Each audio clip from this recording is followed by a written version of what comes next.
ABD ve Hindistan, Çin'in bölgede artan etkisine karşı iki ülke arasındaki bağları derinleştirilerek güvenlik ortaklıklarını genişletme sözü verdi.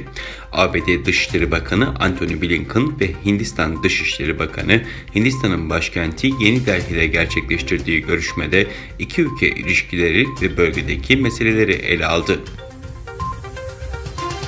Rusya ve Çin ordularının gelecek ay yaklaşık 10.000 askerin katılımıyla ortak askeri tatbikat yapacakları bildirildi. Rusya Savunma Bakanlığı'ndan yapılan açıklamada Rus ordusundan bazı birliklerin Ağustos ortalarında Çin'de düzenlenecek Etkileşim 2021 askeri tatbikatına katılacakları belirtildi.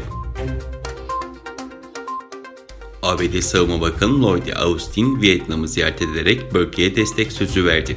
Çin'in anlaşmazlıkları barışçıl şekilde çözme ve hukukun üstünlüğüne saygı gösterme konusundaki isteksizliğinin sadece Güney Çin Denizi konusunda olmadığını aktaran Austin, ayrıca Hindistan'a karşı saldırganlık gördük, Tayvan halkına karşı istikrar bozucu askeri faaliyetler ve diğer baskıları gördük.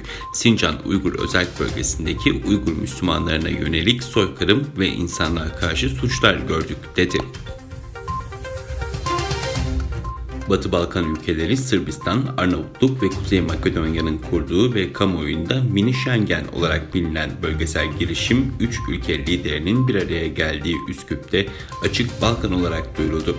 Forum kapsamında bölge ülke vatandaşlarının yaşamlarını kolaylaştıracak anlaşmalar imzalandı.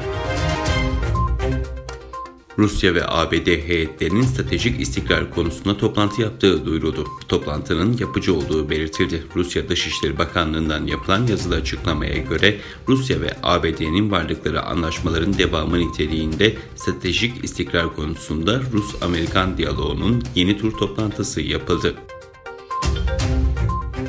Temmuz 2014 tarihine Ramazan Bayramı'nın ilk 28 günü Doğu Türkistan'ın Kaşgar iline bağlı Yerkent ilçesindeki İlişku kasabası Çin ordusu tarafından ağır silahlarla bombalandı.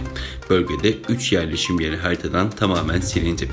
Kırım Haber Ajansı'nın Çin katliamının 7. yıl dönümünde gündeme taşıdığı haberine göre Doğu Türkistan'da en az 2000'den fazla masum Uygur Türk'ü öldürüldü.